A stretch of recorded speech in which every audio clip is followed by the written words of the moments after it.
Shalom saudara, saya berharap kita semua dalam keadaan yang luar biasa. Dalam Voice of Pentecost kali ini, kita akan belajar mengenai hati Bapa. Seperti yang kita tahu bahwa Allah menciptakan dan menempatkan manusia sebagai ciptaan yang istimewa dibandingkan dengan ciptaan lainnya. Manusia bukan sekedar diciptakan, tetapi dijadikan seturut gambar dan rupa Allah dan dihembusi dengan nafas kehidupan.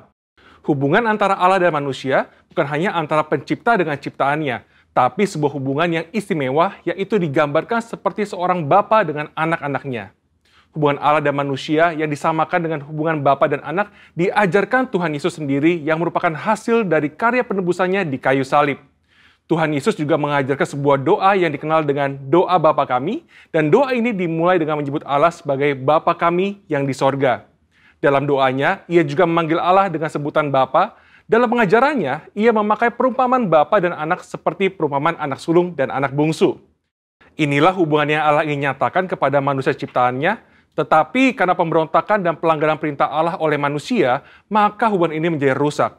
Iblis memperdaya manusia dengan tipuan yang buat seolah-olah Allah berbohong dan tidak mau tersaingi oleh manusia. Iblis juga menyatakan bahwa manusia akan menjadi seperti Allah ketika memakan buah pengetahuan yang baik dan jahat. Menjadi seperti Allah adalah sebuah hal yang membuat manusia tertarik untuk makan buah itu, sekalipun mengerti segala konsekuensi yang harus ditanggung dan hasilnya justru menghancurkan hubungan yang baik antara Allah dan manusia. Demikian juga hari-hari ini, iblis terus merusak gambaran Bapa Sorgawi dengan cara merusak gambaran Bapa Jasmani agar manusia kehilangan hubungan yang istimewa ini. Nah, berikut ini adalah kesalahan dari tindakan Bapa Jasmani yang merusak gambaran Bapa Sorgawi. Yang pertama, seorang ayah yang menggunakan otoritasnya dengan sewenang-wenang dan memberikan kasih bersyarat kepada anak-anaknya. Maka seorang anak akan sukar menerima dan percaya akan kasih Bapa Sorgawi yang tak bersyarat. Yang kedua, seorang ayah yang suka berbohong dan tidak menepati janji karena berbagai alasan yang dibuat-buat akan menjadikan anak-anaknya tidak dapat mempercayai janji-janji Bapa Sorgawi.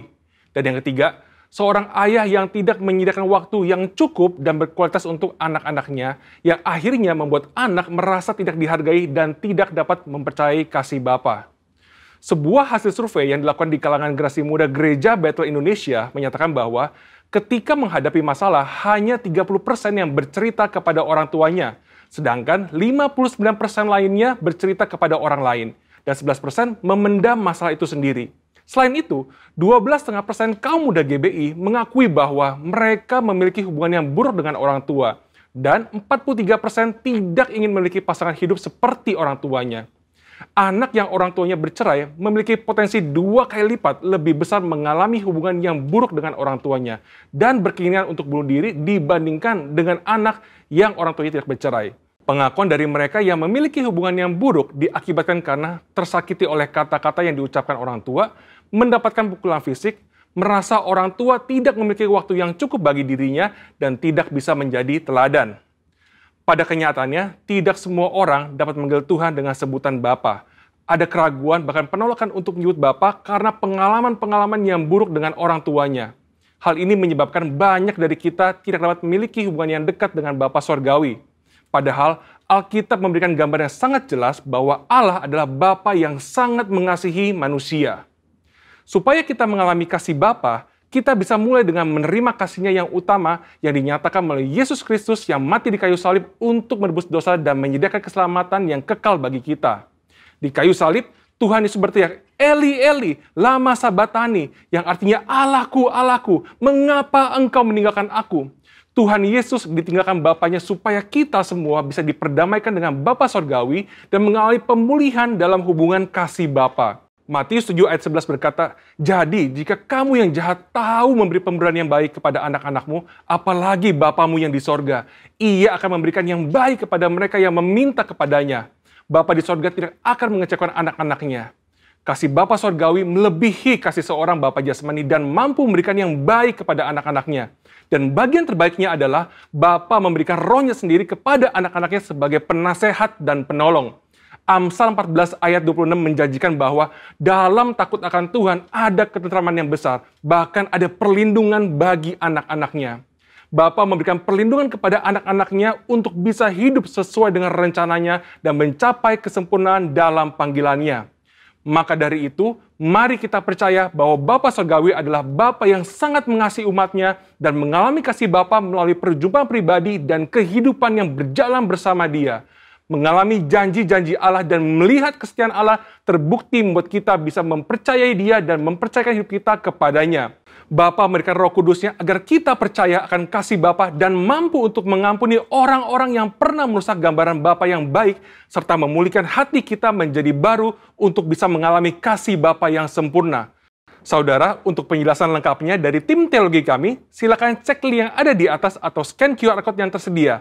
Salam integritas, Tuhan Yesus memberkati.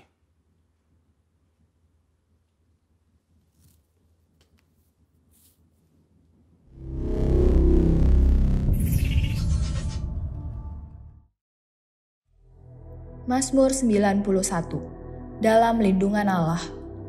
Orang yang duduk dalam lindungan yang maha tinggi dan bermalam dalam naungan yang maha kuasa akan berkata kepada Tuhan, tempat perlindunganku dan kubu pertahananku, Allahku yang kupercayai. Sungguh, Dialah yang akan melepaskan engkau dari jerat penangkap burung, dari penyakit sampar yang busuk. Dengan kepaknya ia akan menudungi engkau. Di bawah sayapnya engkau akan berlindung. Kesetiaannya ialah perisai dan pagar tembok. Engkau tak usah takut terhadap kedahsyatan malam, terhadap panah yang terbang di waktu siang, terhadap penyakit sampar yang berjalan di dalam gelap, terhadap penyakit menular yang mengamuk di waktu petang. Walau 1.000 orang rebah di sisimu, dan 10.000 di sebelah kananmu, tetapi itu tidak akan menimpamu. Engkau hanya menontonnya dengan matamu sendiri dan melihat pembalasan terhadap orang-orang fasik. Sebab Tuhan ialah tempat perlindunganmu, yang maha tinggi telah kau buat tempat perteduhanmu. Malapetaka tidak akan menimpa kamu, dan tulah tidak akan mendekat kepada kemahmu. Sebab malaikat-malaikatnya akan diperintahkannya kepadamu untuk menjaga engkau di segala jalanmu. Mereka akan menatang engkau di atas tangannya, supaya kakimu jangan terantuk kepada batu. Singa dan ular tedung akan kau langkahi. Engkau akan menginjak anak singa dan ular naga. Sungguh, hatinya melekat kepadaku, maka aku akan meluputkannya. Aku akan membentenginya sebab ia mengenal namaku. Bila ia berseru kepadaku, aku akan menjawab. Aku akan menyertai dia dalam kesesakan. Aku akan meluputkannya dan memuliakannya. Dengan panjang umur akan kukenyangkan dia, dan akan kuperlihatkan kepadanya keselamatan daripadaku. Mari saudara kita deklarasikan Pentakosta ketiga. Pentakosta ketiga adalah pencurahan Roh Kudus yang dahsyat di zaman ini, melebihi yang terjadi di Azusa Street. Pentakosta ketiga akan mengakibatkan penuaian jiwa yang terbesar dan yang terakhir sebelum Tuhan Yesus datang kembali. Pentakosta ketiga akan membangkitkan generasi Yeremia, yaitu anak-anak muda yang dipenuhi Roh Kudus, cinta mati-matian terhadap Tuhan Yesus, tidak kompromi terhadap dosa, dan akan bergerak untuk memenangkan jiwa. Pentakosta ketiga lahir di Indonesia dan bergerak ke bangsa-bangsa. Gerakan ini dari timur ke barat dan akan kembali ke Yerusalem. Pentakosta ketiga akan memberikan kuasa untuk menyelesaikan amanat agung, dan setelah itu Tuhan Yesus datang kembali.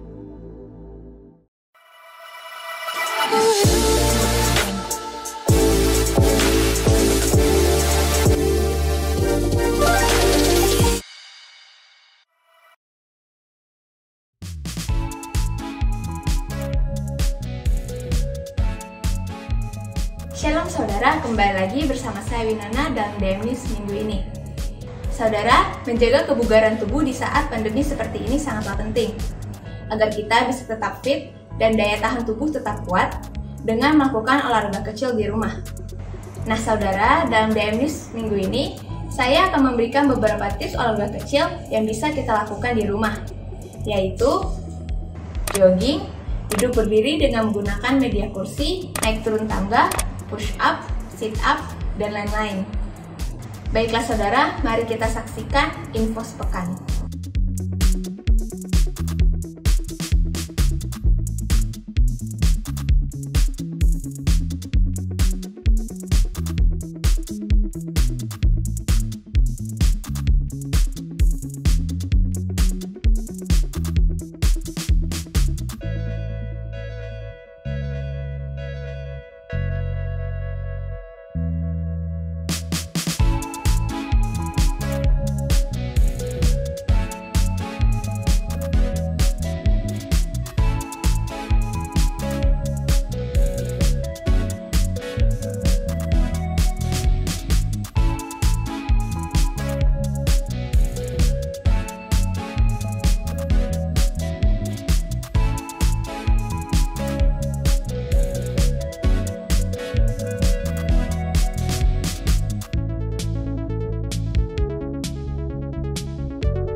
Saudara, mari siapkan hati kita dan rasakan lawatan Tuhan melalui doa pagi Sabtu 14 Agustus jam 7 pagi melalui Zoom atau melalui mobile apps GBI dan Mogot.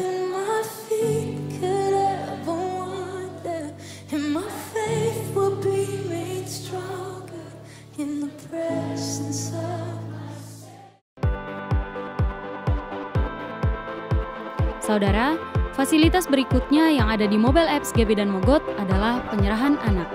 Buat saudara yang membutuhkan pelayanan penyerahan anak, dapat menggunakan fasilitas yang ada di mobile apps untuk mempermudah saudara. Berikut panduannya. Yang pertama, saudara bisa login dengan akun saudara di mobile apps GB dan Mogot. Setelah itu, klik Care Center. Kemudian klik tanda plus. Pilih fitur yang saudara inginkan, yaitu penyerahan anak. Isi data-data yang diminta seperti nama lengkap, nomor handphone, nama anak, jenis kelamin anak, umur anak, dan cabang ibadah raya. Setelah selesai, klik tombol save atau simpan. Tim kami akan segera menghubungi saudara perihal jadwal penyerahan anak.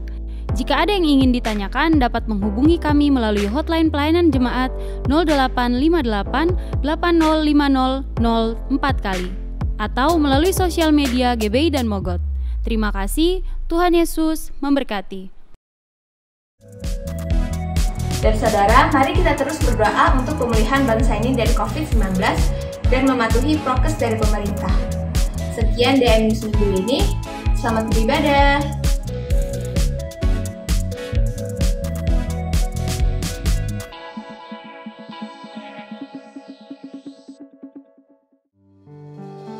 Haleluya, shalom saudara, welcome home. Kita berikan tepuk tangan yang dahsyat bagi Allah kita. Home sweet home. Selalu senang rasanya kita ada bersama-sama. Jumpa lagi dalam ibadah online. Dan kiranya kita sama-sama siapkan hati kita untuk terima dan alami lawatan Tuhan. Yang setuju dan siap alami lawatan Tuhan katakan amin. Haleluya. Mari sama-sama kita angkat kedua tangan kita berdoa. Terima kasih Tuhan Yesus. Buat satu hari lagi kesempatan kami beribadah hari ini. Walaupun secara online, kami percaya lawatan Tuhan tetap sama. Kuasa Tuhan tidak akan pernah berkurang, tapi justru akan semakin bertambah luar biasa. Nyatakan kemuliaan-Mu ya Tuhan. Nyatakan kuasa-Mu hari ini. Dan sekali lagi kami nyatakan, apa yang pernah Tuhan ajarkan kepada para murid, kami mau berdoa yang sama hari ini. Bapa kami yang ada di dalam surga, dikuduskanlah nama-Mu, datanglah kerajaan-Mu, jadilah kehendak-Mu di bumi seperti di surga. Berikanlah kepada kami hari ini makanan kami yang secukupnya. Dan ampunilah akan kesalahan kami, seperti kami juga mengampuni orang yang bersalah kepada kami. Dan janganlah membawa kami ke dalam pencobaan, tetapi lepaskanlah kami daripada yang jahat.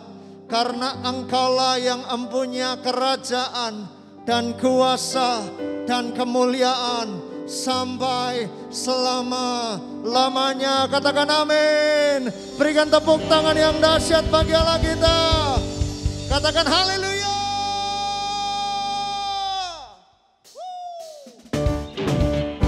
Na na na na na na na na na na na.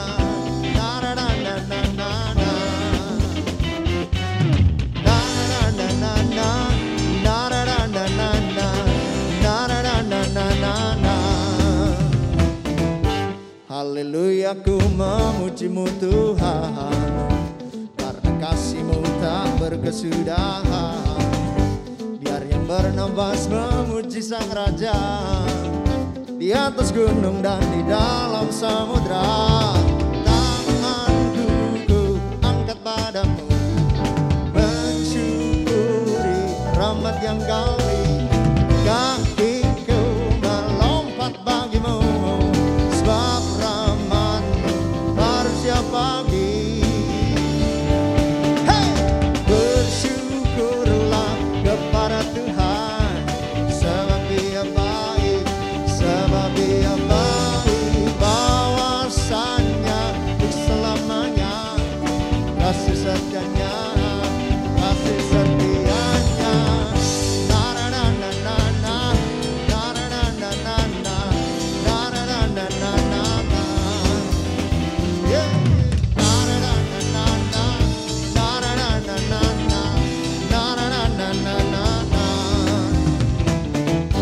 Haleluya, ku memuji-Mu Tuhan, karena kasih-Mu tak berkesudahan.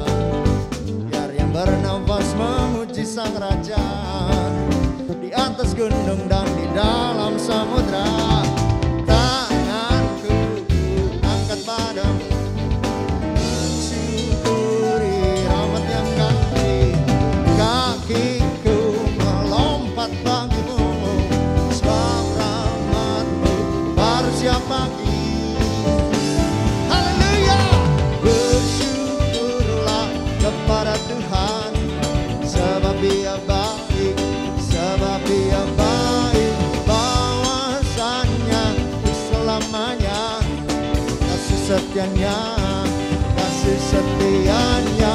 Bersyukurlah kepada Tuhan, sebab Dia baik, sebab Dia baik. Bahwasanya selamanya kasih setianya, kasih setianya.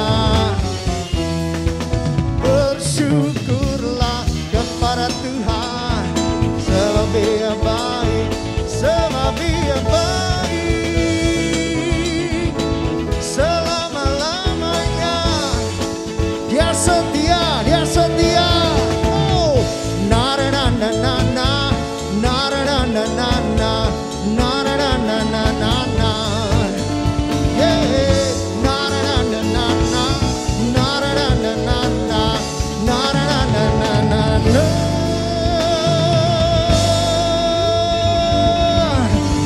Bersyukurlah, bersyukurlah. Katakan Tuhan Yesus baik, sungguh baik dan sangat baik bagi kita semua. Tepuk tangan bagi Tuhan Yesus yang baik. Terima kasih Tuhan buat kebaikan-Mu atas setiap kami. Kami mau menyembah, memuji, mengangkat tangan, tinggikan nama Tuhan di sepanjang umur hidup kami. Haleluya. Oh, Yesus Tuhan, Yesus Tuhan, kami menyembah-Mu, kami memuji nama-Mu ya Tuhan. Haleluya. Kini saatnya berdiri di altarnya, sebab Allah hadir di sini. Mari memuji, angkat tangan menyembah, sebab Allah Maha Kudus hadir di sini. Kita masuk tahta sucinya bersama para malaikat menyembah. Mari puji Yesusku, kita masuk hadiratnya Maha Kudus.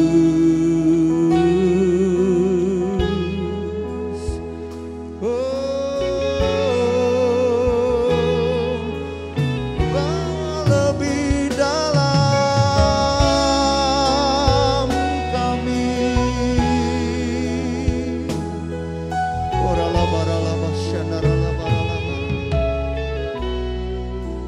kini saatnya berdiri di altarnya, sebab Allah Maha Kudus hadir di sini. Mari memuji, angkat tangan menyembah, sebab Allah Maha Kudus hadir di sini. Kita masuk tahta sucinya bersama para malaikat menyembah.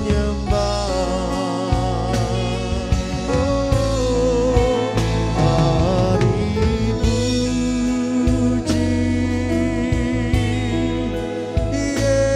Yesusku, kita masuk hadiratnya Maha Kudus. Haleluya, mari sembah Tuhan. Oh Tuhan,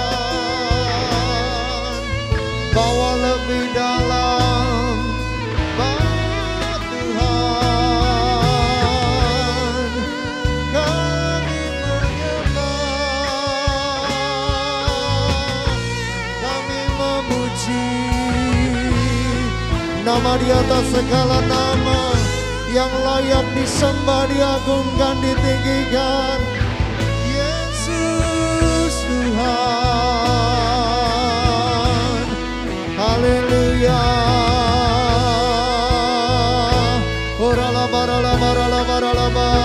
Sekali lagi kita masuk, katakan kita masuk tahta sucinya bersama para malaikat menyembah. Mari puji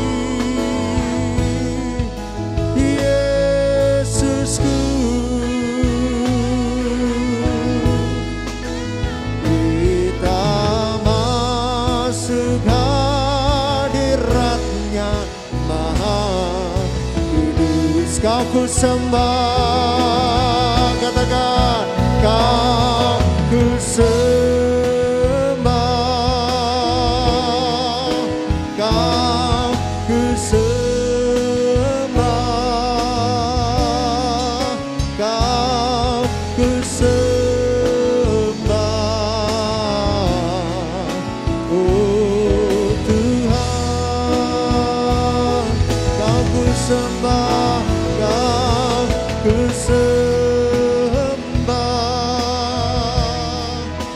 Kau ku sembah,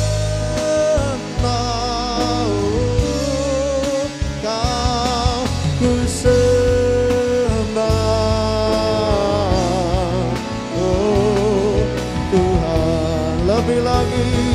sembah, Kau ku sembah.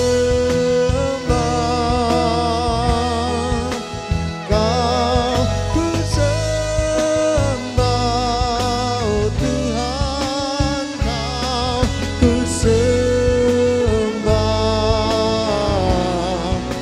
Oh Tuhan, haleluya.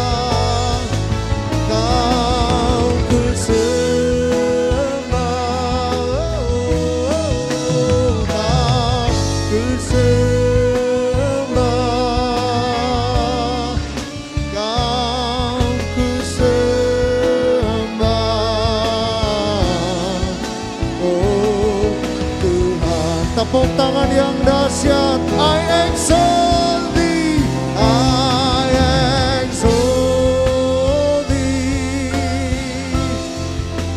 I exalt thee, my God, I exalt thee.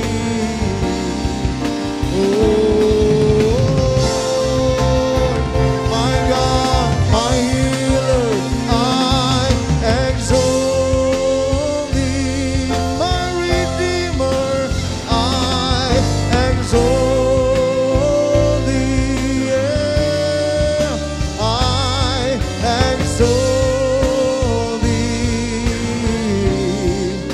Oh, lebih lagi I exalt thee, I exalt thee, hallelujah, I exalt thee, yeah, I exalt thee. Oh Lord, hirarama shandaralamu, I exalt thee, I exalt thee, yeah, I exalt thee. Oh Lord, I exalt thee. Oh Lord, I exalt thee. Oh Lord, my God, my healer, my redeemer, the way maker, you.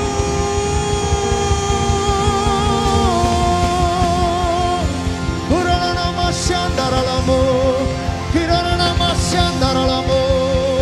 Haleluya, haleluya. Kau layak disembah, Kau layak dipuji.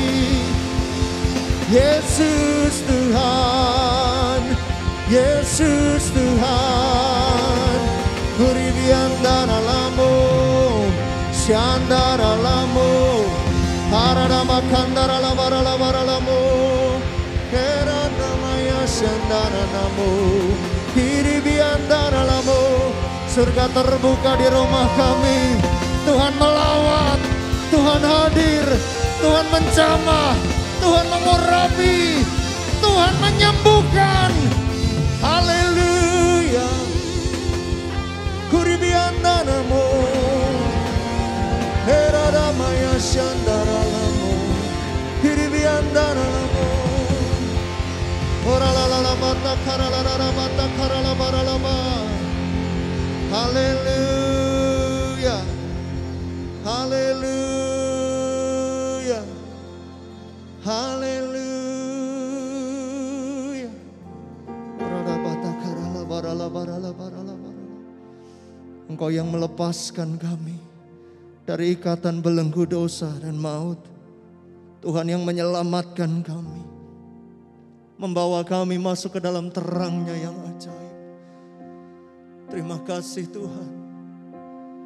Seperti bangsa Israel, Engkau bawa keluar ke tanah Mesir. Demikian kami Tuhan. Engkau bawa kami keluar dari setiap pergumulan, masalah. Seperti Tuhan membelah lautan, membawa bangsa Israel menyeberang dari tanah Mesir menuju tanah Kanaan. Demikian Tuhan akan belah setiap lautan masalah di hidup kami. Kami percaya Tuhan buat jalan, Tuhan buat mujizat, mujizat masih ada, mujizat masih ada. Kami percaya, oh ralabaralabu.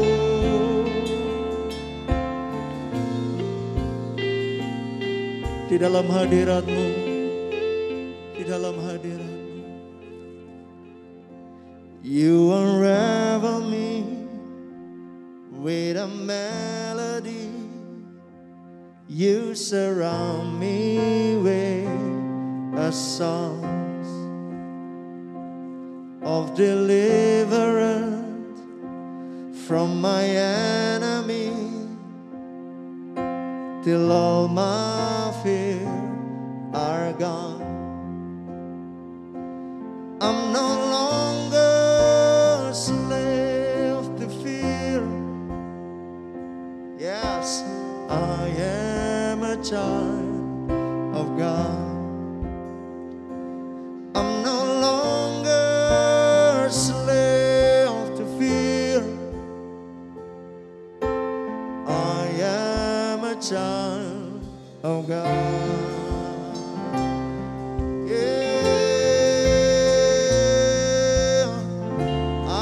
Child of God, You unravel me with a melody. You surround me with a song of deliverance from my enemy, till all my fear are gone. I'm no longer a slave to fear. I am a child of God. I'm no longer a slave to fear. I am a child of God. Come on, declare it, church. I'm no longer a slave to fear. I am a child. I am a child of God.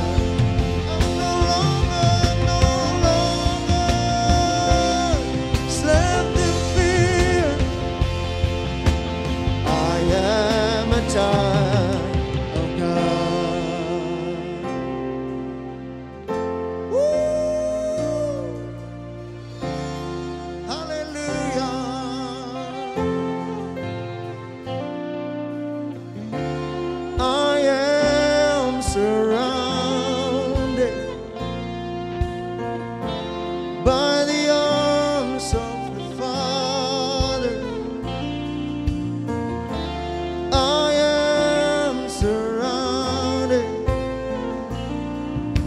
the songs of deliverance. We've been liberated from our bondage.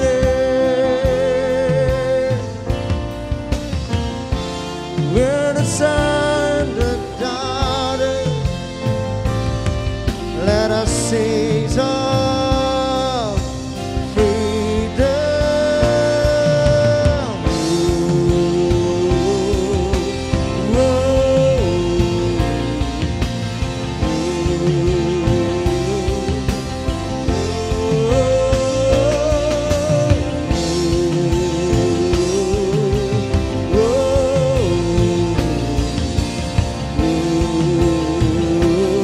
Lagi, ayo, come on.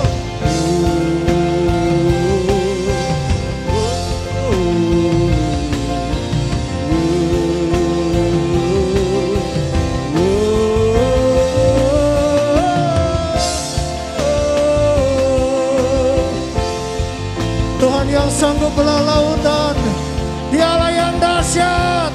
Come on, declare together. Oh, you split the sea so I could walk right through it.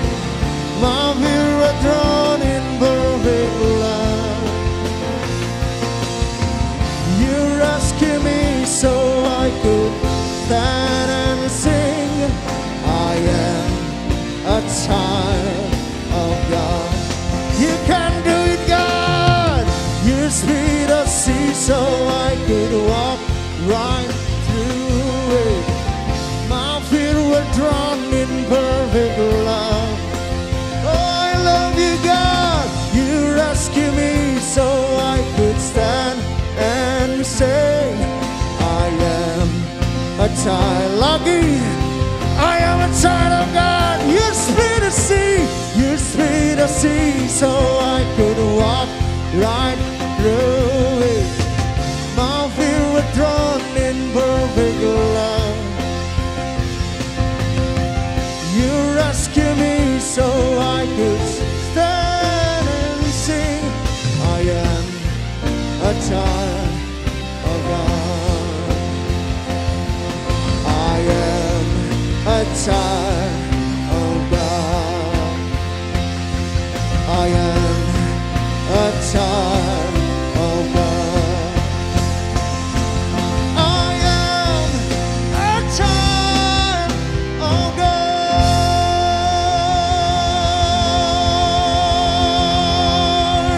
Shout to the Lord. Sorak-sorai bagi Tuhan. Dialah pembebas.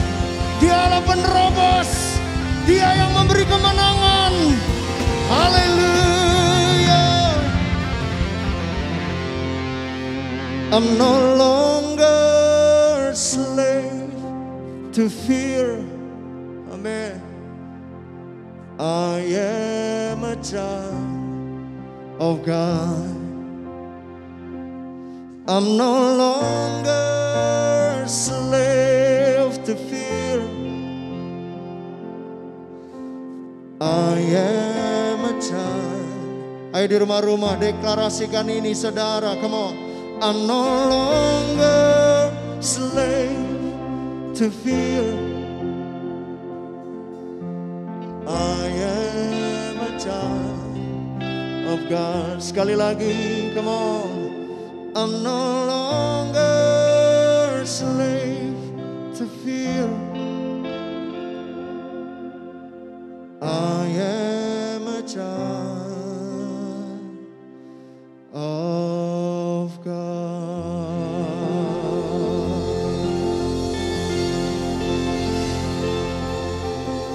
Dimuliakan,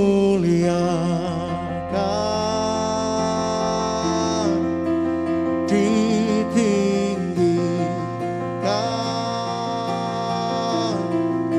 Yesus Tuhan, Kau Rajaku. Ayo tinggikan Tuhan yang bertahta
Ayo di rumah-rumah sambil tepuk tangan sama-sama.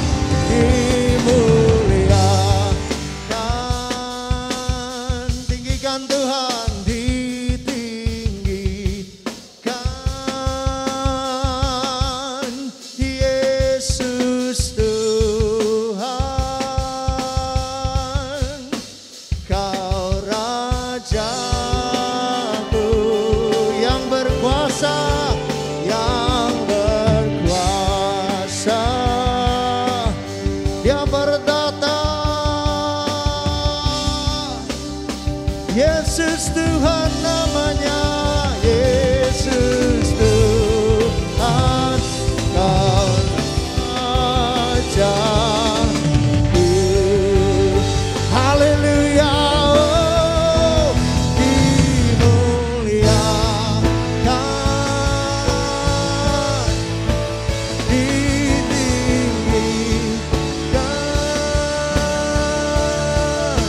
Yesus Tuhan. Kau Rajaku, yang bertata, yang berkuasa. Yesus Tuhan, Kau Rajaku. Ayo di rumah-rumah angkat tangan saudara, sembah Tuhan. Haleluya.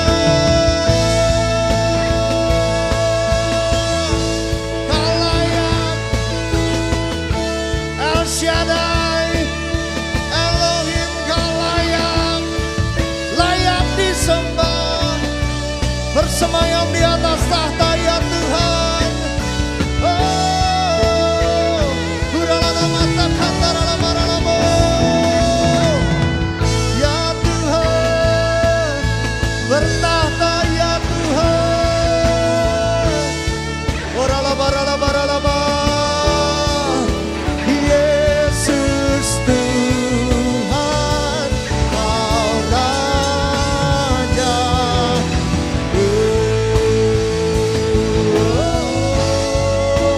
Yesus Tuhan, Kau Rajaku.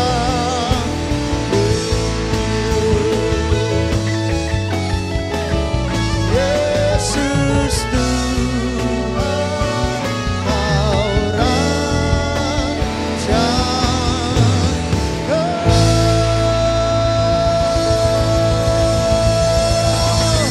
Sorak-sorai, sorak-sorai, sorak-sorai. Haleluya.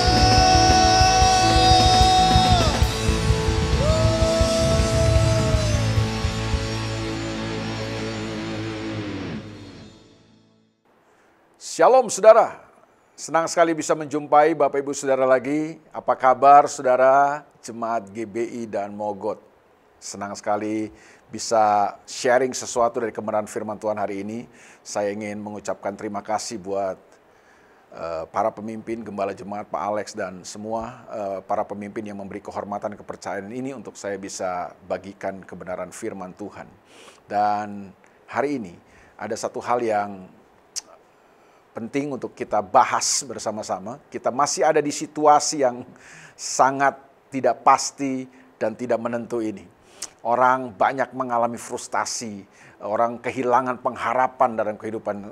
Saya nggak tahu apakah saudara merasakannya, bahwa hari-hari ini begitu berat, saudaraku. Ada sebuah atmosfer yang menekan kita, seolah-olah mengintimidasi kehidupan kita. Nah, hari ini, saudaraku, apa yang perlu kita miliki, apa yang perlu kita bangun dalam kehidupan untuk menghadapi semua situasi ini, untuk menghadapi peperangan yang sedang kita hadapi dalam keadaan-keadaan ini.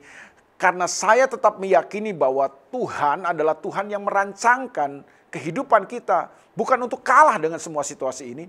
Situasi boleh sulit, keadaan boleh sukar. Mungkin beberapa saudara mungkin hari ini harus menangis, Ada beberapa saudara yang kehilangan mungkin orang-orang terdekat, orang-orang yang saudara cintai dalam kehidupan. Saudara mungkin kecewa, saudara mungkin mulai frustasi dan lain sebagainya. Mungkin 1-2 saudara mungkin sedang tertunduk. Kenapa? Karena saudara mungkin mengalami kehilangan mungkin income saudara, pekerjaan saudara, hubungan saudara dan lain sebagainya. Saya mengerti, tetapi yang saya mau beritahu kepada saudara, tetaplah percaya saudara, bahwa Tuhan merancangkan kehidupan kita bukan untuk kalah dengan semua situasi ini. Saya ingin mendorong saudara hari ini supaya saudara tidak putus asa, saudara tidak menyerah dengan semua keadaan ini. Mari kita bangkit hari ini dan bersama dengan Tuhan pasti kita akan lewati semua ini dan kita akan berkemenangan tentunya. Nah, kemenangan hidup kita sangat ditentukan oleh respon kita. Sangat ditentukan dari bagaimana kita menyikapi semua situasi ini. Ada beberapa orang mungkin memilih ketakutan, terintimidasi terus dan membiarkan semua rasa frustasi, kecewa dan keraguan menguasai hidupnya. Nah, hari ini saudaraku, kita perlu memiliki sikap yang benar. Kita perlu membangun respon yang benar dalam kehidupan supaya kemudian kita bereaksi benar dalam kehidupan kita. Nah, ada satu hal yang penting yang bisa mempengaruhi semua sikap kita. Apa itu? Itu yang saya sebut dengan pola pikir kita. Menurut saya hari-hari ini, kalau ada sesuatu yang paling diserang oleh kerajaan kegelapan lewat semua situasi ini adalah pola pikir kita, pikiran kita. John Austin pernah berkata bahwa pikiran adalah medan pertempuran terbesar dalam kehidupan kita. Siapa yang memenangkan medan pertempuran terbesar dalam kehidupan kita, yaitu pikiran kita ini, maka dia yang akan mempengaruhi kehidupan kita, dia akan menguasai kehidupan kita, dia akan mendominasinya. Dan sehingga yang terjadi adalah gini, apa yang menguasai pikiran kita itu akan menjadi tuan dalam kehidupan kita. Kita akan diperbudak olehnya.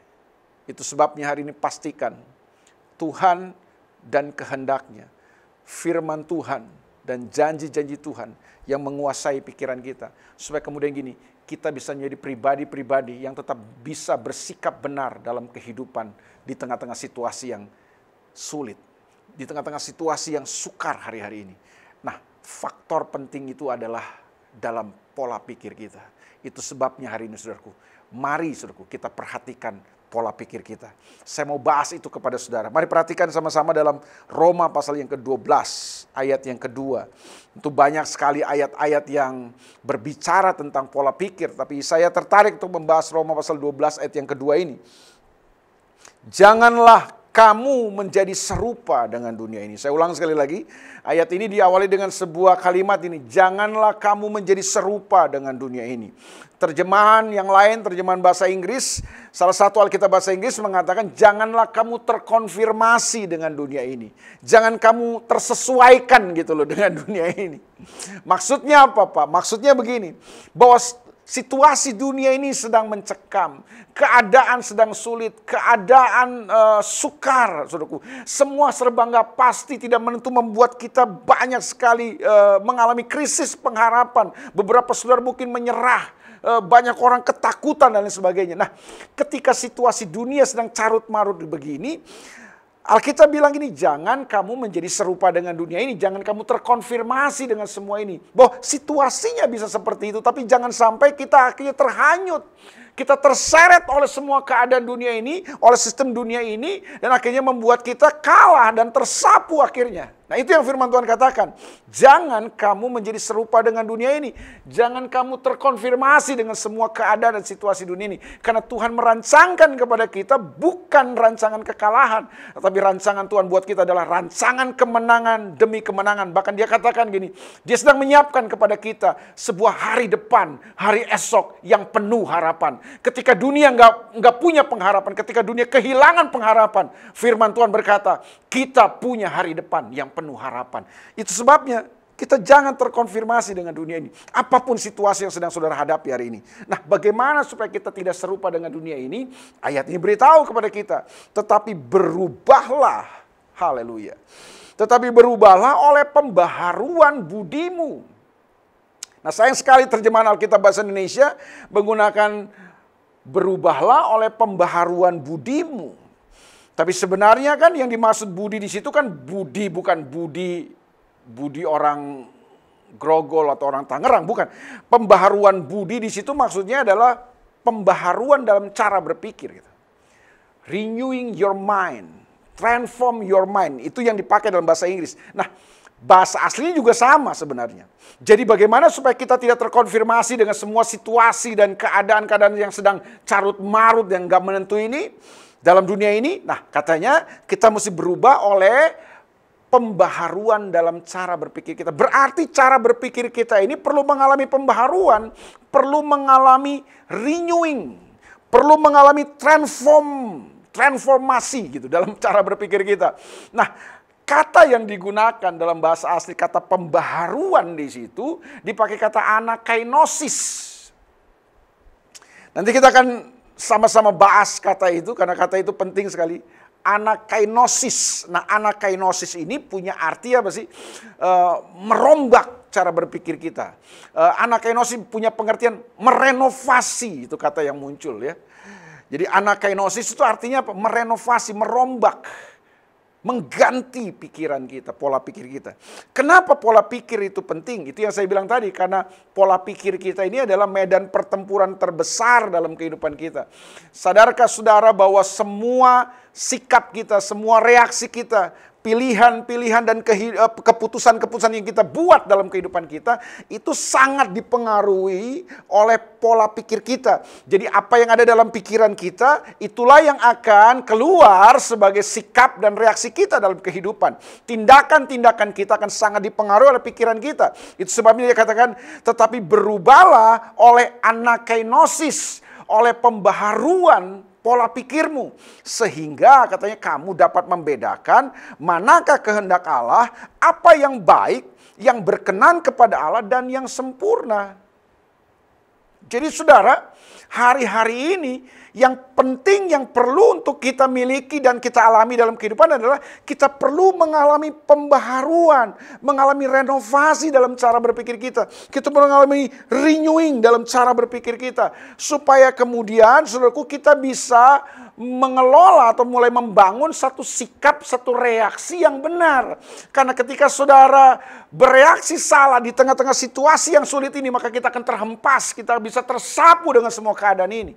Itu sebabnya saya berdoa buat semua jemaat ini, supaya di tengah-tengah situasi yang tidak mudah untuk kita lewati ini, saudara tetap berdiri untuk membuat reaksi-reaksi dan keputusan yang benar. Saudara tetap bisa memiliki sikap yang benar. Saudara bisa membuat pilihan-pilihan dan keputusan yang benar dalam kehidupan saudara. Apapun yang saudara alami hari ini. Mungkin saudara kehilangan orang yang saudara kasih. Bersikaplah benar dalam kehidupan saudara. Nah, sikap yang benar itu dipengaruhi oleh apa? Pola pikir kita. Kalau pola pikir kita salah, pola pikir kita keliru, maka yang kita hasilkan adalah sikap-sikap yang keliru dalam kehidupan, reaksi yang keliru dalam kehidupan. Pilihan dan keputusan kita buat juga keliru. Nah, hari ini saudaraku, mengapa pembaharuan dalam cara berpikir kita ini penting? Mengapa renovasi pikiran ini penting? Karena yang pertama begini, ada banyak sekali saudaraku, pola pikir yang sudah terbangun mungkin salah dalam kehidupan kita. Nah, ini yang saya maksud, bahwa di dalam pola pikir kita, itu ada yang namanya belief system. Jadi apa yang kita alami, apa yang kita hadapi, apa yang terjadi dalam kehidupan kita, itu bisa membentuk atau bisa membangun sebuah pola pikir atau pemikiran yang mendasar dalam kehidupan kita. Itu yang disebut dengan belief system. Nah, belief system inilah yang akan mempengaruhi reaksi-reaksi kita dalam kehidupan.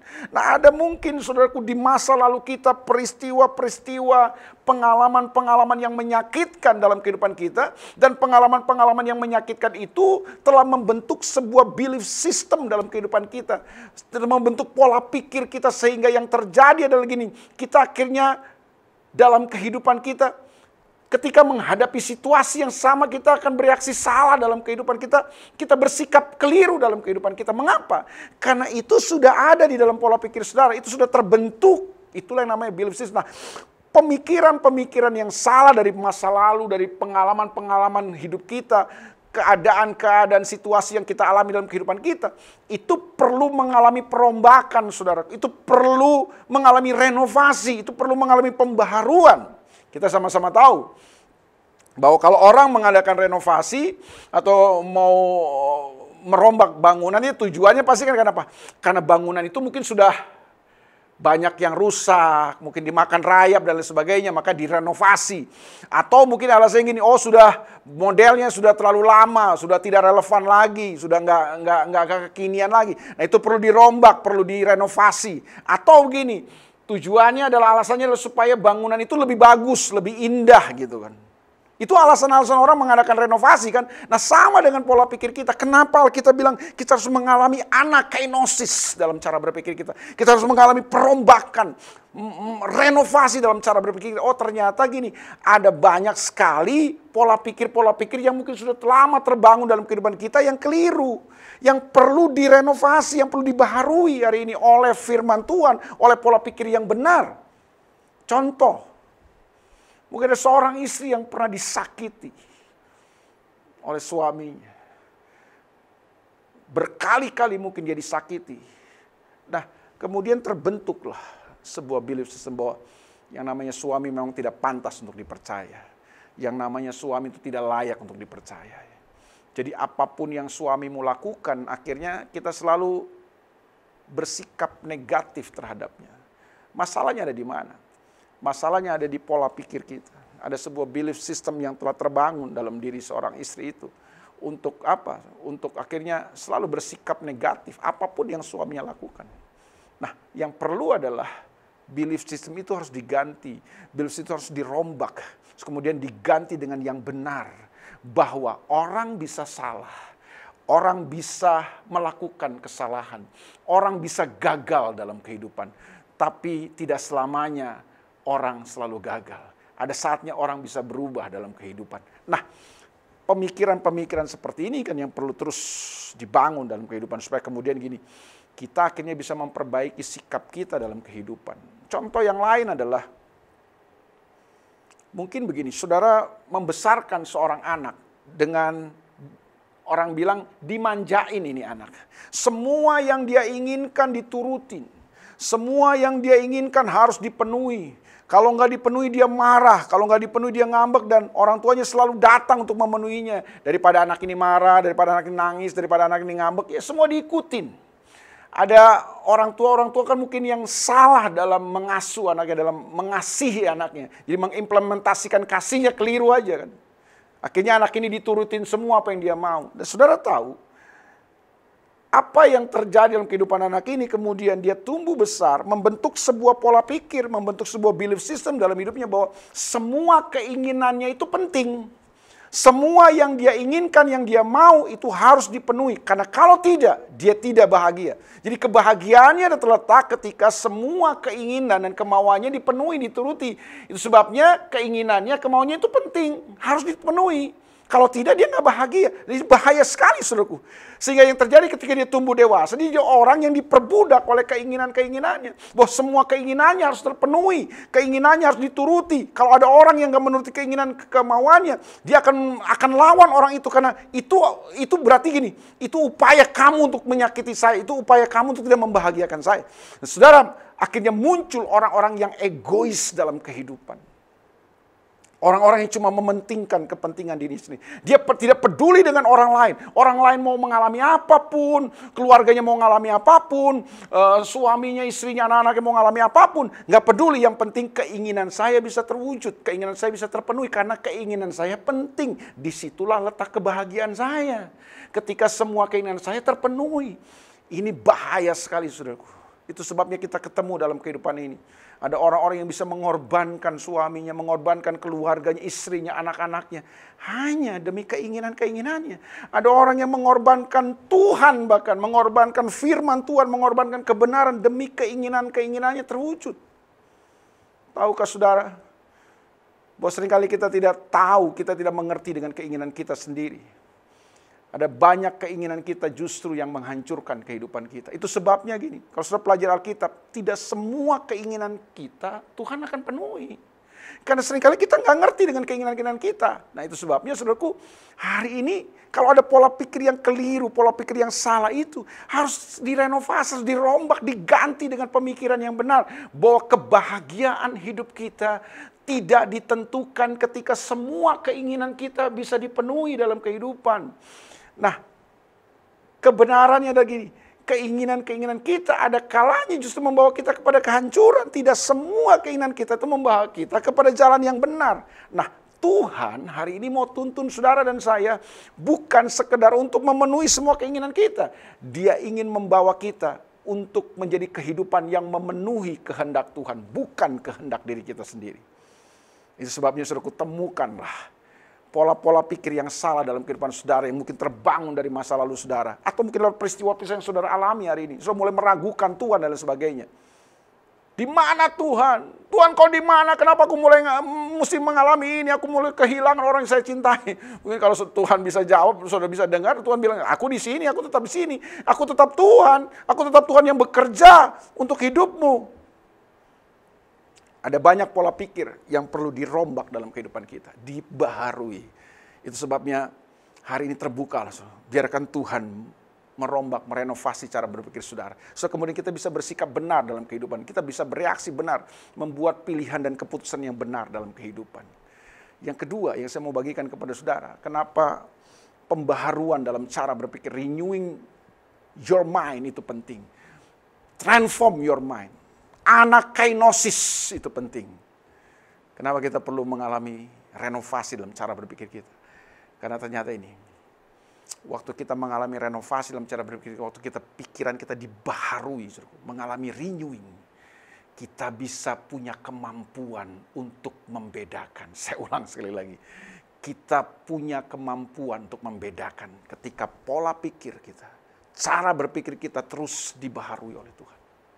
Ayatnya berkata begini, janganlah kamu menjadi serupa dengan dunia ini, tetapi berubahlah oleh pembaruan budimu, sehingga kamu dapat membedakan manakah kehendak Allah, apa yang baik, yang berkenan kepada Allah, dan yang sempurna. Nah, menurut saya, kalau ada kemampuan yang paling penting yang perlu saudara miliki di tengah-tengah situasi yang sulit dan sukar ini adalah kemampuan untuk membedakan manakah kehendak Allah. Kemampuan untuk membedakan mana yang baik, mana yang tidak baik. Mana yang benar, mana yang salah. Nah, kemampuan untuk membedakan ini penting sekali, saudaraku. Ada banyak sekali kita mengalami kehancuran, kita kehilangan yang terbaik yang Tuhan siapkan buat hidup kita. Hanya karena masalahnya gini, kita nggak punya kemampuan untuk membedakan. Dan kemampuan untuk membedakan ini, saudara nggak bisa dapatkan itu di bangku sekolah. Itu perlu mengalami renovasi dalam cara berpikir kita tuh. Kita perlu mengalami anakainosis tuh. Baru kata kita punya kemampuan untuk membedakan. Dan menurut saya, di tengah-tengah situasi keadaan dunia yang seperti ini tidak menentu, tidak pasti. Semua banyak sekali penuh dengan kepalsuan dan lain sebagainya. Hal yang paling penting adalah kita perlu punya kemampuan untuk membedakan hari ini. Manakah kehendak Allah? So, kemudian yang kita kerjakan dalam hidup kita adalah kehendak Tuhan. Bukan kehendak siapapun. Bahkan bukan kehendak diri kita sendiri. Kehendak Tuhanlah yang akhirnya kita kerjakan. Karena saya meyakini kalau kita bisa memutuskan yang kita kerjakan adalah kehendak Tuhan, maka kita akan dibawa kepada jalan yang terbaik. Kehendak Tuhan tidak selalu membawa saudara ke jalan yang nyaman, jalan yang menyenangkan. Tapi kehendak Tuhan pasti membawa kita ke tempat-tempat terbaik dalam kehidupan kita. Itu pasti, saudara. Itu sebabnya hari ini miliki kemampuan ini, saudara. Kemampuan untuk membedakan. Kemampuan untuk membedakan mana yang esensi, mana yang cuma aksesoris. Kadang-kadang kita dalam kekalutan, dalam kebingungan kita bisa bedain lagi, saudaraku, mana yang esensi, mana yang aksesoris. Situasi keadaan mungkin telah mempengaruhi kita. Yang esensi itu apa sih? Esensi itu sesuatu yang tidak boleh tidak ada, itu esensi. Aksesoris itu sesuatu tambahan saja. Boleh ada, boleh juga tidak. Tapi kadang-kadang kita susah membedakannya kan mana yang esensi, mana yang aksesoris.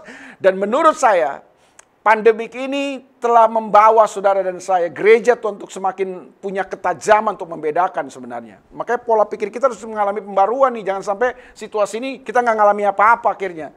Minimal gini, ada pola pikir yang Tuhan baharui dalam kehidupan kita. Membedakan yang esensi dan aksesoris. Gedung gereja esensi enggak? Wah, mungkin dulu kita andalkan semuanya itu kan. Semuanya gedung gereja itu esensi. Tapi pandemi ini kan mengajarkan kepada kita, oh ternyata bukan esensi. Gedung gereja yang megah banyak ditutup. Ibadah-ibadah kita yang ekstravaganza banyak yang berhenti. Panggung-panggung dengan gemerlap lampu lighting yang luar biasa, sound system yang bagus, terhenti semua. Apakah kita tidak bisa bertumbuh? Oh bisa ternyata. Berarti bukan hal yang esensi. Nah, untuk membedakan itu penting. Membedakan mana yang tujuan, mana yang cuma akibat. Banyak orang akhirnya mengejar tujuan, mengejar akibat-akibatnya, bukan tujuannya. Padahal kalau kita konsentrasi kepada tujuannya, akibatnya akan mengikuti kan gitu. Banyak orang kejar mujizat, kejar kesembuhan, kejar pertolongan. Itu akibat dari kekristenan. Bukan tujuan. Tujuannya Tuhan ingin membawa kita untuk menjadi serupa dan segambar dengan Dia. Itu tujuan kesan. Waktu kita mengejar keserupaan dengan Tuhan, berkat mengikuti kita, mujizat menyertai kita, kesembuhan ada, pertolongan Tuhan ada, itu. Tapi itu akibat aja, bukan tujuan. Nah, sayangnya banyak orang mengejar akibatnya, kita kehilangan tujuannya, kita salah fokus akhirnya. Kenapa? Karena kita tidak bisa membedakan mana yang tujuan, mana yang akibat. Membedakan apa lagi? Membedakan mana pengajaran yang palsu, mana pengajaran yang sejati, saudaraku. Banyak orang tidak bisa membedakan. Apalagi di era online hari ini. Wah, kita dibombardi dengan pengajaran-pengajaran di media online luar biasa, saudaraku. Bagaimana kita bisa membedakan? Ini yang perlu saya dengar. Ini yang cuma sambil lalu aja lah. Ini yang perlu saya gali lagi. Ini yang perlu banyak saya konsumsi. Mana yang cuma sekedar sambil lalu aja. Kemampuan untuk membedakan itu penting, saudaraku. Supaya kita tidak terseret dan terhanyut dengan semua pengajaran-pengajaran yang Alkitab bilang akan datang seperti rupa-rupa angin yang akan menyapu siapa aja. Saya tidak menduga hari-hari ini, saudaraku, begitu banyak sekali pengajaran, saudaraku, yang berseliweran di media sosial, saudaraku. Belum pernah rasanya, saudaraku ya. Ini zaman luar biasa. Dan saya mulai menyadari bahwa ya, ini merupakan akhir daripada zaman akhir. Kedatangan Tuhan semakin dekat. Salah satu cirinya adalah akan muncul pengajaran-pengajaran palsu. Akan muncul guru-guru palsu. Akan muncul nubuat-nubuat yang palsu. Nah, itu sebabnya kita harus punya kemampuan untuk membedakan. Kalau enggak, saudara, kita akan terseret oleh semua situasi. Kita akan tersapu. Hari ini, saudara bisa membedakan mana yang perlu saudara masukkan dalam hidup saudara, mana yang bukan. Itu sebabnya banyak orang, saudara, Kristen percaya Yesus tapi ketakutan hidupnya. Kenapa? Karena kita lebih memilih, kita lebih memutuskan untuk mendengar banyak, mengkonsumsi banyak berita-berita media. Apa kata si A, apa kata si B, apa pakar ini, pakar ini bilang. Padahal semua itu serba tidak pasti sebenarnya. Yang satu bilang begini, yang satu bilang begini. Tapi kita percaya lebih daripada kita mempercayai firman Tuhan. Itu bingungnya saya. Hari ini banyak orang tidak mempercayai firman Tuhan, lebih mempercayai berita online, lebih mempercayai berita si A, si B, grup-grup WhatsApp kita yang menyebarkan banyak berita-berita. Kita lebih memberi hidup kita untuk mendengar yang seperti itu, mempercayai yang seperti itu daripada mempercayai firman Tuhan. Hari ini putuskan dalam hidup saudara. Kemampuan untuk membedakan itu penting sekali, saudara. Saya ingin tutup dengan ini, saudara. Kalau sudah membaca 1 Raja-Raja 13 nanti, ada satu kisah yang sangat tragis buat saya di situ. Dikisahkan tentang ada seorang nabi muda yang luar biasa dengan karunia yang sangat hebat. Ini nabi muda tapi pengurapannya luar biasa. Dia mendemonstrasikan kuasa Tuhan. Dia tegur Yerobeam, raja Israel waktu itu yang berbuat jahat di mata Tuhan. Dan singkat cerita, suruh demonstrasi kuasa Tuhan di istana Yerobeam itulah membuat Yerobeam takjub akhirnya. Tadinya Yerobeam marah, tapi pengurapan yang luar biasa dari nabi muda itu telah membuat Yerobeam akhirnya mengalami sesuatu, dan dari situlah mata terbuka. Wah, ini nabi bukan sembarangan nih berarti ini biar muda tapi berisi nih kan, pengurapannya luar biasa gitu kan. Jadi saudaraku, apa yang terjadi? Yerobeam kemudian ingin menjamu nabi muda ini, ingin melayani nabi muda ini, mengajak makan lah. Tapi nabi muda ini berkata begini, tidak tuanku, Tuhan sudah memerintahkan kepada saya, Tuhan sudah berfirman, saya tidak boleh makan, tidak boleh minum, tidak boleh singgah, tidak boleh mampir dimanapun. Saya harus teruskan perjalanan, saya harus melanjutkan perjalanan saya. Sekian dan terima kasih, dengan tidak mengurangi rasa hormat saya. Jadi saudaraku, ajakan jamuan daripada Yerobeam ditolak. Ya, nabi muda ini berangkat pergi, melanjutkan perjalanan. Nah, rupanya saudaraku, dalam peristiwa itu di sana Yerobeam ada beberapa orang anak daripada nabi senior, nabi tua yang menyaksikan demonstrasi kuasa Tuhan yang dilakukan oleh nabi muda ini. Dia ceritakan kepada papanya, nabi yang senior, hamba Tuhan senior ini. Dan hamba Tuhan senior ini, nabi senior ini kemudian penasaran. panggil nabi muda itu. Wah, dia sudah jalan Pak katanya. Di mana? Ke arah mana? Dia ke arah sana. Akhirnya disusullah oleh nabi tua ini, nabi senior ini. Dan ketemu di tengah jalan. Nabi tua ini kemudian berkata kepada nabi muda ini, saya telah mendengar sepak terjang kamu katanya. Pelayanan kamu di istana Yerobeam begitu luar biasa. Bolehkah kamu mampir ke rumahku? Aku ingin menjamu kamu, aku ingin sediakan makan. Aku mau sharing-sharing lah. Dan saudara tahu, nabi muda ini bilang begini kepada nabi seniornya. Om, karena nabi senior biasa dipanggil om kan. Om, mohon maaf om. Saya telah diperintahkan Tuhan untuk tidak boleh mampir, tidak boleh singgah, tidak boleh makan minum. Saya harus melanjutkan perjalanan saya. Tapi nabi senior ini, nabi tua ini tidak kehilangan akal, saudara. Dengan kelicikannya dia kemudian berkata kepada nabi muda ini, tadi malam Tuhan telah datang kepadaku lewat mimpi dan dia telah menyampaikan pesan kepada saya buat kamu, bahwa kamu harus mampir di rumahku untuk makan dan minum. Nah, saudara tahu apa yang terjadi? Nabi muda ini kemudian percaya kepada apa yang disampaikan oleh nabi tua itu, padahal Alkitab dengan tegas mengatakan nabi tua itu, nabi senior itu berbohong. Dia memakai nama Tuhan supaya nabi muda ini percaya, padahal enggak. Dia cuma ingin, ya itu kemauannya dirinya sendiri aja, dia keinginan diri sendiri, bukan Tuhan bicara kepada dia. Jadi saudara, akhirnya nabi muda ini kemudian ikut nabi senior ini datang ke rumahnya, makan minum di sana. Dan saudara tahu apa yang terjadi? Selesai makan minum, tiba-tiba Tuhan pakai nabi senior itu menyampaikan nubuat kepada nabi muda ini bahwa nabi muda ini telah menjadi tidak taat kepada apa yang Tuhan perintahkan. Itu sebabnya saudaraku, apa yang terjadi ketika nabi ini berjalan, sesuatu yang sangat tragis terjadi. Di tengah perjalanan dari rumah nabi senior itu, nabi muda ini diterkam oleh singa. Dicabik-cabik dan mayatnya tergeletak di pinggir jalan. Waktu saya baca ulang kisah ini, begitu tragis sekali. Saya waktu membaca itu ada rasa tidak terima sebenarnya. Kenapa tidak terima? Apa salah nabi muda ini? Dia seorang nabi muda yang sangat luar biasa, memiliki pengurapan yang sangat dahsyat. Kan dia datang ke rumah nabi senior ini, dia makan di situ kan karena dia mau menghormati nabi tua ini, nabi senior ini. Dan yang kedua adalah dia bilang kan nabi senior ini bilang itu pesan Tuhan. Apa salahnya dengan nabi muda ini? Tapi waktu saya merenungkan lagi, membaca ulang kisah ini, saya kemudian mengerti, saya menemukan sebuah masalah di sana. Masalahnya adalah bukan nabi muda ini kehilangan pengurapannya. Bukan nabi muda ini kehilangan kuasa Tuhan. Tapi problem dan masalah daripada nabi muda ini adalah dia tidak punya kemampuan untuk membedakan. Itu aja, saudara. Dan itu yang membuat akhirnya semua berakhir tragis. Kemampuan untuk membedakan itu penting. Saudara boleh punya pengurapan yang dahsyat, tapi kalau saudara tidak punya kemampuan untuk membedakan, kita bisa tersapu semua dengan keadaan ini. Kita bisa tersapu semua dengan situasi-situasi yang sangat mencekam ini.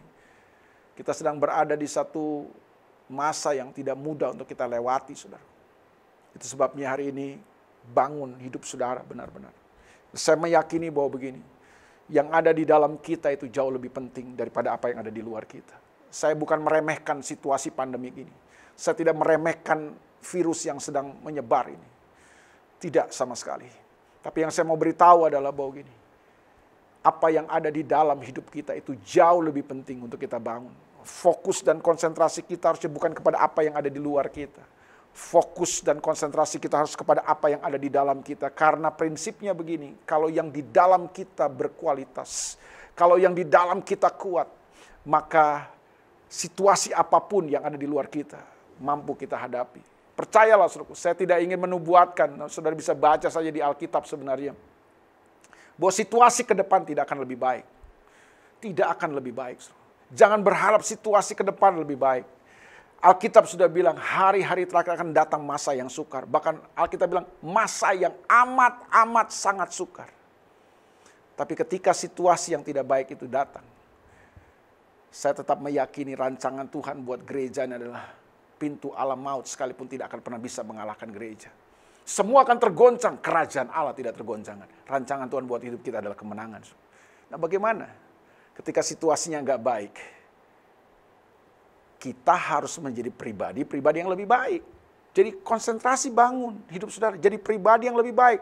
Supaya ketika kita hadapi situasi yang tidak lebih baik, kita bisa hadapi semuanya dengan sikap yang baik, sikap yang benar, reaksi yang benar, keputusan yang benar, pilihan yang benar. Sehingga kita bisa lewati semuanya ini dan kita tetap berkemenangan bersama dengan Tuhan. Sebabnya hari ini saudaraku, bangunlah pola pikir saudara. Alami pembaharuan. Karena waktu pola pikir saudara berubah, dibaharui, maka sikap saudara berubah, reaksi saudara berubah. Reaksi saudara akan berbeda. Saudara bisa membuat pilihan keputusan yang benar seperti yang Tuhan inginkan. Itu sebabnya hari ini biarkan firman Tuhan menguasai hidup saudara. Yesus berkata gini, anggur yang baru tidak bisa ditampung dalam kantong kulit yang lama. Kenapa? Karena kantong kulit ini akan robek, pecah dan hancur. Karena unsur-unsur dalam anggur baru ini akan memecahkan kantong kulit ini. Karena kantong kulit ini jadi kaku, keras. Nah bagaimana kantong kulit yang lama ini bisa menjadi baru lagi? Cara orang zaman dulu adalah dia merendam. Mereka merendam kantong kulit yang lama ini, yang tua ini direndam dalam air beberapa waktu lamanya. Sampai kemudian kantong kulit ini menjadi elastis lagi, menjadi lembek lagi. Baru kemudian bisa digunakan dan bisa menampung anggur baru itu. Sama seperti hidup kita. Kita perlu direndam hari ini. Hidup kita, roh kita, spirit kita, pola pikir kita perlu mengalami perendaman lewat firman Tuhan. Itu sebabnya sukai firman Tuhan, cintai firman Tuhan, renungkan firman Tuhan, gali firman Tuhan. Biarkan kita direndam oleh air firman Tuhan itu. Saat-saat ini itu yang kita perlu, kita pegang firman Tuhan, bergaul kariblah dengan firman Tuhan. Boleh sih saudaraku nonton drama Korea, Netflix silakan, tapi jangan sampai waktu kita lebih banyak habis untuk itu, kita kurang merenungkan firman Tuhan. Bergaul dengan firman Tuhan itu penting. Peluk dia dalam hidup saudara, rangkul firman Tuhan. Embrace dia dalam hidup saudara. Biarkan Tuhan bicara lewat firman Tuhan yang kau renungkan. Kemudian dia membaharui cara berpikir saudara. Pola pikir saudara, dia merenovasi pola pikir saudara. Sehingga saudara bisa menjadi orang-orang yang bersikap benar, bereaksi benar. Membuat pilihan yang benar dalam kehidupan. Ketika situasi yang sulit ini kita hadapi. Dan saudara tetap berkemenangan dalam Tuhan. Tuhan memberkati Bapak Ibu saudara. God bless you. Selamat mengalami pembaruan dalam cara berpikir saudara. Mari kita berdoa. Bapa, dalam nama Yesus, kami mengucap syukur kepadamu Tuhan, karena kami tahu Tuhan, kami punya Tuhan yang besar di tengah-tengah situasi yang sulit ini. Oh Tuhan, tolong kami semua, supaya kami jadi umat-umat Tuhan yang terus mengalami pembaruan dalam cara berpikir kami. Tuhan, biar Engkau baharui pola pikir kami, lewat firman Tuhan yang kami baca, yang kami renungkan, yang kami teliti. Tuhan, biar Engkau mewahyukan hal-hal yang baru buat kami. Nyatakan kehendak-Mu supaya kami mengerti kehendak-Mu. Kami bisa membedakan Tuhan semua dalam kehidupan kami. Kami bisa bereaksi benar. Kami bisa memutuskan yang benar. Kami bisa bersikap yang benar. Apapun keadaannya Tuhan. Kami tetap bersikap seperti yang Tuhan inginkan. Kami bisa berespon seperti kehendak-Mu Tuhan. Tolong umat-Mu Tuhan Yesus. Tuntun mereka Tuhan. Supaya hari-hari ini mereka tetap berkemenangan di dalam Tuhan. Firman Tuhan yang mereka baca, yang mereka renungkan itu mengubah kehidupan mereka. Hamba berdoa buat jemaat Tuhan dimanapun mereka berada. Hari-hari ini mungkin mereka sedang sakit, Tuhan jamah, sembuhkan mereka. Kuasa firman-Mu, kuasa darah-Mu memulihkan, menyembuhkan mereka. Mereka yang sedang takut hari ini, mereka yang terintimidasi, mereka yang frustasi Tuhan, datanglah buat mereka. Topang mereka, teguhkan mereka. Biar firman Tuhan yang mereka dengar hari ini sungguh-sungguh membangkitkan hidup mereka, memulihkan mereka. Mereka memiliki pengharapan yang baru dalam Engkau. Karena pola pikir mereka berubah, sikap mereka berubah dalam kehidupan. Pola pikir mereka berubah. Mereka punya sikap yang benar, punya reaksi yang benar dalam kehidupan mereka. Terima kasih Bapa. Berkati umat-Mu, meteraikan firman-Mu. Demi nama Tuhan Yesus Kristus kami berdoa dan mengucap syukur. Amin. Tuhan berkati saudara. God bless you. Welcome home.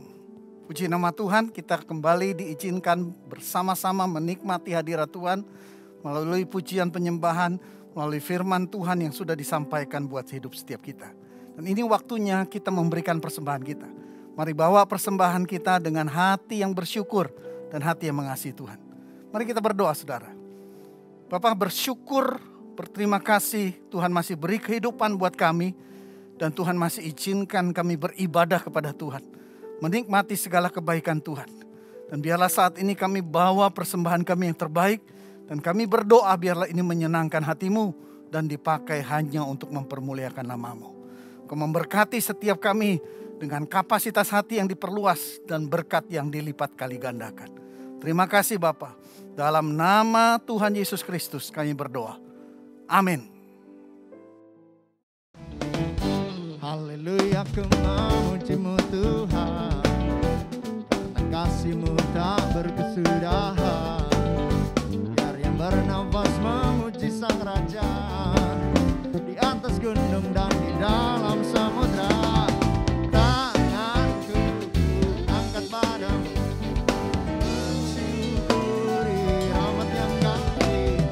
Kakiku melompat bagimu, sebab rahmat-Mu baru siap pagi. Haleluya, bersyukurlah kepada Tuhan, sebab Dia baik, sebab Dia baik. Bahwasanya selamanya kasih setianya, kasih setianya. Bersyukurlah kepada Tuhan, sebab Dia baik, sebab Dia baik. Bahwasanya selamanya kasih setianya, kasih setianya. Bersyukurlah kepada Tuhan, sebab Dia baik, sebab Dia baik.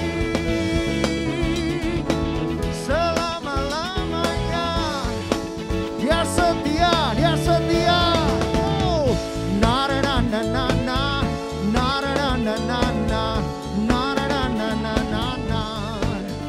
Yeah, na-ra-na-na-na-na, na-ra-na-na-na-na. Saudara, ini waktunya kita menerima berkat daripada Tuhan. Buka hati saudara, persiapkan hidup saudara. Mari angkat kedua tangan kita tinggi-tinggi. Pribadi-pribadi yang dicintai oleh Tuhan sehingga matanya senantiasa tertuju kepada hidupmu. Saat ini terimalah berkat, kasih karunia, damai sejahtera, serta sukacita yang berlimpah-limpah dicurahkan Bapa dari surga melalui Tuhan kita Yesus Kristus dalam persekutuan dengan Roh Kudus, dicurahkan mulai saat ini sampai selama-lamanya.